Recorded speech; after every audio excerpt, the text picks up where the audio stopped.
Now, forms of power sharing. The notion of power sharing has appeared in the opposition to idea of entire political power.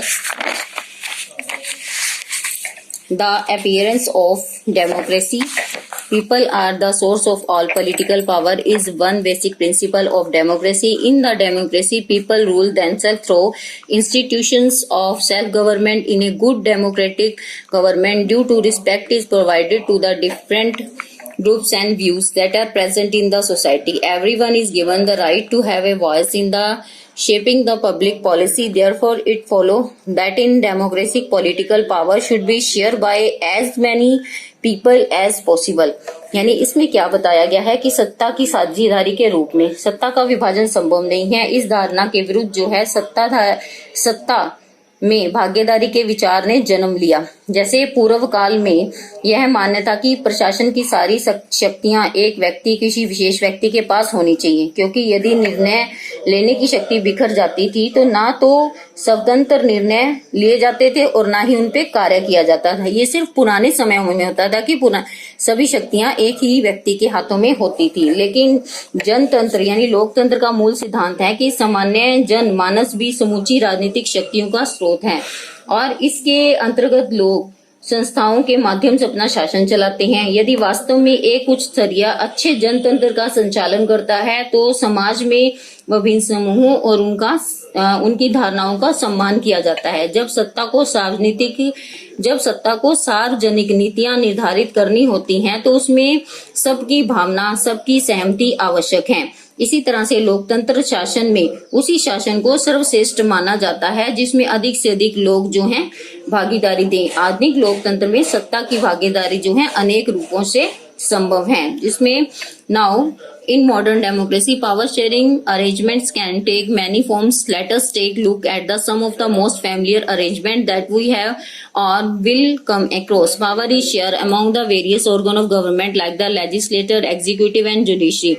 Let us call things horizontal allocation of power as it permits various organs of government at the same level of practice various powers. Such a division ensure that none of the organ can practice unlimited power. Each organ check the others and these lead to the balance of the power among different institutions. We studied last year that in a democracy even though ministers and government officials are equipped with powers and they are responsible to the parliament or state assembly. In the same way, although judges are elected by the executive, they can check the function of the executive or law introduced by the legislature. This arrangement is known as the system of check and balance. यानी इसमें क्या बताया गया है कि लोकतंत्रीय सत्ता के अनुसार सरकार में जो है उनकी सत्ता का विभाजन अलग अलग अंगों में होता है, जैसे विधायिका, कार्यपालिका और न्यायपालिका। इनकी तीनों के जो है अलग अलग काम होते हैं। इस प्रक्रिया को हम सत्ता का क्षैतिज वितरण कहते हैं। इसमें क्या होता है कि सरकार के प्रत्येक अंग पर समान स्तर पर रहकर शक्तियों का उपयोग करते हैं। इस प्रकार विभाजन से सुनिश्चित हो जाता है यदि कोई अंग अपनी स्वेच्छानुसार असीमित प्रयोग नहीं करता तो प्रत्येक अंग जो है दूसरे अंग पर अंकुश लगा सकता है। इसका मतलब ये है कि अगर कोई एक अंग अच्छी तरह से कार्य नहीं करता तो दूसरा अंग जो है उसकी शक्तियों के ऊपर रोक लगा सकता है और जिसमें सत्ता का संतुलन बना रहता है। गत वर्षों के अध्ययन से हमें पता चलता है कि हमारे देश में कार्यपालिका सत्ता का उपभोग करती अवश्य है, लेकिन संसद अधीनस्थ कार्य करती है। सारे जो हैं पार्लियामेंट के अधीन रहकर कार्य करते हैं और लेकिन यह संसद जो है न्यायपालिका की नियुक्ति कार्यपालिका करती है, किंतु न्यायपालिका ही कार्यपालिका के कार्य पर विधायिका द्वारा निर्मित कानूनों के अंतर्गत अंकुश लगाती हैं। इस प्रकार की व्यवस्था को नियंत्रित और संतुलन व्यवस्था भी कह सकते हैं। मतलब कि सारी शक्तियां जो हैं एक दूसरे के पूरक हैं, एक दूसरे के बिना ये अधूरी हैं। Now powers can be shared among a government at various levels, a general government for the whole country and government at the provincial or the regional level. Such a common government for the whole country as is usually known as the federal government. In India we not the central or union government. The governments at the provincial or regional levels are called by the various names. In various countries we call them the state government. In India this system not applicable in the In all country, there are several country where provincial or state government are not present, but in those country like ours, and when there are various level of government, the constitution clearly lay down the powers of different level of government. This is what happened in Belgium, but rejected in Sri Lanka. This is known as the federal division of powers. The same principle can be extended to the level of government lower than the state government, such as the municipality and the panchayat. Let us the division of powers and involving higher and lower level of government, vertically division of powers. We shall study these at some extent in the next chapter. यानी second में क्या बताया गया है कि जैसे शासन के मध्य अनेक प्रकार के विभिन्न स्तरों में सत्ता का विभाजन कर सकता है। देखो, कोई एक ही शक्ति पूरी तरह से काम नहीं कर सकती। अगर वो एक ही शक्ति काम करेगी तो उसको तानाशाही का नाम दिया जाता है। जैसे पूरे देश के लिए एक ही प्रांतीय सरकार हो, एक ही क्षेत्रीय सरकार हो या हो तो वो काम नहीं कर सकती। इसके लिए अलग अलग सरकारें चुनी जाती हैं और इसी तरह से प्रांतीय स्तर की सरकारें अलग अलग नामों से जो है पुकारी जाती हैं। इसमें भारत में इस प्रकार की सरकार को जो राज्य सरकारें कहा जाता है और प्रत्येक देश की जो सत्ता का विभाजन एक समान नहीं होता। बहुत से देशों में प्रांतीय अथवा क्षेत्रीय सरकार होती है, सरकार ही नहीं है। भारत की तरह जिन देशों में इस प्रकार की व्यवस्था है उनके संविधान में स्पष्ट आलेख होते हैं कि केंद्र सरकार राज्य सरकारों के मध्य जो है सत्ता के विभाजन का आधार क्या होगा। राज्य सरकार और केंद्र सरकार के संबंध में कभी कभी विकास में सहायक और बाधित होते हैं। बेल्जियम में तो इस प्रकार की कार्यप्रणाली को अपना लिया गया है, किंतु श्रीलंका में उक्त कार्य नहीं हो रहा है। यानी श्रीलंका में इस प्रकार से वो काम अच्छी तरह से नहीं हो रहा। फलस्वरूप श्रीलंका में सत्तासीन सरकार को असंतुष्ट अल्पसंख्यकों का भारी विरोध करना पड़ रहा है। यानी जो श्रीलंका में सरकार है उससे लोग जो है संतुष्ट नहीं है। राज्य सरकारों के अधीन सरकारों के लिए ऐसी ही इकाइयों का निर्माण करना पड़ता है। नगर पालिका और पंचायतें भी इसी रूप में आती हैं। उच्चतर और निम्नतर सरकारें के मध्य इस प्रकार के बंटवारे को हम ऊर्ध्वाधर कहते हैं। इस प्रकार की कार्यशैली का अर्थ है कि सत्ता के कार्यों का क्रमानुसार विभाजन करना, जो कि विकास के लिए बहुत ही आवश्यक है, जिसको हम दूसरे चैप्टर में देखेंगे।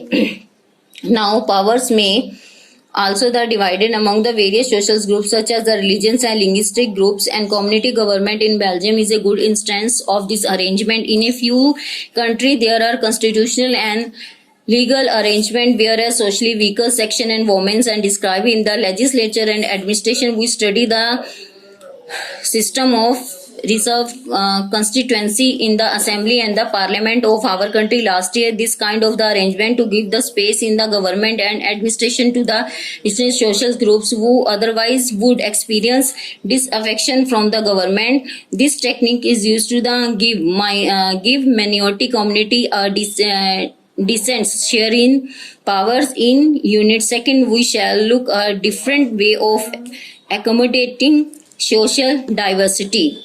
इसमें सत्ता का विभाजन विभिन्न प्रकार के समूहों में सामाजिक भावनाओं के आधार पर, सामाजिक भाषा के आधार पर भी हो सकता है। जैसे बेल्जियम में सामुदायिक सरकार इस व्यवस्था का सबसे अच्छा उदाहरण है।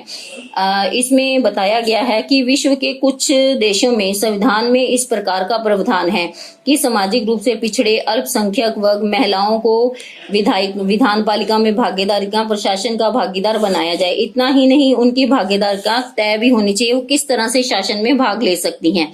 इस प्रकार की व्यवस्था विधायिका प्रशासनिक कार्यों के लिए आवश्यक है।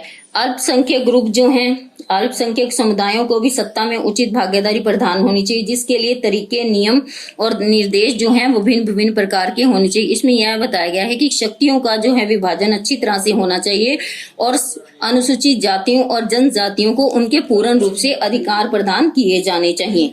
Now power sharing arrangement can also be observe in the way of political parties, precious group of moments control of influence those in power. The citizen must have freedom to elect among different contenders for power in a democracy. In a contemporary democracy, this takes the forms of competition among the various parties. Such competition guarantees that the power does not persist in one hand. In long run, power is shared among the various political parties that that represent various ideologies and social groups. Sometimes this type of sharing can be direct, and when two or more parties build an alliance to contest election, if their alliance is elected, they make a coalition government and thus share powers. Interest groups such as those of the trader, businessmen, industries, farmers, and industrial workers are found in a democracy. They also will have a share in a governmental power, either through participation in the governmental committee or exercising influence on the process of decision making. We shall learn the working of political parties, pressure groups and the social movements in unit 3rd. यानी अब देखो इसमें क्या बताया गया है। लोकतांत्रिक व्यवस्था के अनुसार सत्ता का जो दावेदार है उनके मध्य जो है चुनाव करवाया जाना चाहिए। सत्ता के विभाजन का एक जो रूप है वो दबाव की राजनीति, धरना प्रदर्शन, आंदोलन द्वारा सत्ता को प्रभावित करना, नियंत्रित करना भी महत्वपूर्ण बन गया है। राजनीतिक दल सत्ता की आकांक्षा के परस्पर जो है अब प्रतिस्पर्धा करने लगे हैं, यानी कंपटीशन होने लग गया। दलों को इस भांति चल रही प्रतिद्वंदता से इस बात प्रतिद्वंदता यानी कंपटीशन ये सुनिश्चित कर देता है कि सत्ता एक समूह, जाति, वर्ग के हाथ में रहना रहकर हस्तांतरित होती रहे। हस्तांतरित यानी कि बदलती रहे। निरंतर परिवर्तन से जो राजनीतिक दल जो हैं अपनी समान विचारधारा के अनुसार गठबंधन समर्थन करते हैं। मतलब कि जैसे आपने देखा कोई भी राजनीतिक दल अच्छी तरह से काम नहीं करता तो आप उसको अगले चुनाव में जो है वोट नहीं देते हो। इसमें जो है सत्ता विभाजन कर सरकार का संचालन करना, लोकतांत्रिक व्यवस्थाओं में व्यापारी वर्ग, किसान, औद्योगिक मजदूर हो गए, छोटे छोटे व्यापारी हो गए, अनेक संगठन समूह की सक्रियता कार्य करने के लिए प्रतिबंधित रहते हैं। यदि सत्ता पक्ष के लोगों द्वारा लोगों के हितों की सुरक्षा की जाए तो दबाव बनाकर वर्ग संघर्ष के द्वारा सत्ता पक्ष की मनमानी को रोका जा सकता है। इस प्रकार सत्ता का विभाजन जो है सुशासन के लिए उपयुक्त है, क्योंकि इस प्रकार की व्यवस्था जो है लगभग सभी का शामिल होना आवश्यक है। यानी लोकतंत्र में क्या है कि सभी का अधिकार है, सभी लोग शामिल होते हैं जो देश की शासन व्यवस्था के लिए हितकर है। यानी कि जैसे सभी को मत देने का अधिकार है, उसी तरह से सभी को अपनी बोलने का अधिकार है, अपना विचार देने का अधिकार है। और सत्ता के बंटवारे के कुछ उदाहरण हैं। और ये सत्ता की साझेदारी 4 श्रेणियों में बांटी गई। यहाँ की सत्ता का जो है साझेदार कौन समझा जाए, इसके आगे में जो है मतलब कि इसका आगे जो डिस्कशन है हम यूनिट 3rd में करेंगे। Here your chapter is over.